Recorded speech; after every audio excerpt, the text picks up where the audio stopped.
या सगळ्या बातम्या तपशिलानं पाहणार, पण आत्ताच्या घडीला एक अत्यंत महत्त्वाची आणि ताजी घडामोड आम्ही आपल्यापर्यंत घेऊन येतोय ती ठाण्यातून।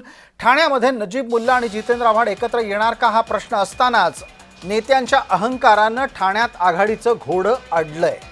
राष्ट्रवादीचे दोन्ही गट हे सध्या फक्त आणि फक्त बघ्याच्या भूमिकेत आहेत। नजीब मुल्ला आणि जितेंद्र आव्हाड यांचा सूर काही जुळत नाहीये। आमचे सहकारी कुणाल भोईटे या निमित्तानं आपल्या सोबत जोडले गेलेले आहेत। मला पटकन कुणाल भोईटे यांच्यापर्यंत पोहोचायचं आहे आणि प्रश्न विचारायचा आहे कुणाल भोईटेंना। असं काय झालं की इतके दिवस संघर्ष करणारे हे दोघं जण अद्यापही सोबत यायला तयार नाहीत?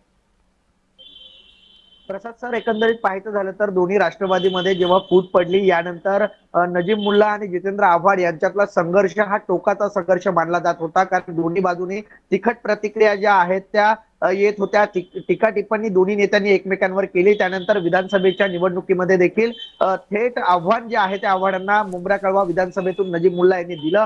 आणि बिलकुल बिलकुल कुणाल, हा सगळा इतिहास आहे। आत्ताच्या ताज्या घडामोडींमध्ये हे दोघंही जण खरंच एकत्र येणार आहेत का त्यांचा अहंकार यात अडवा येतोय?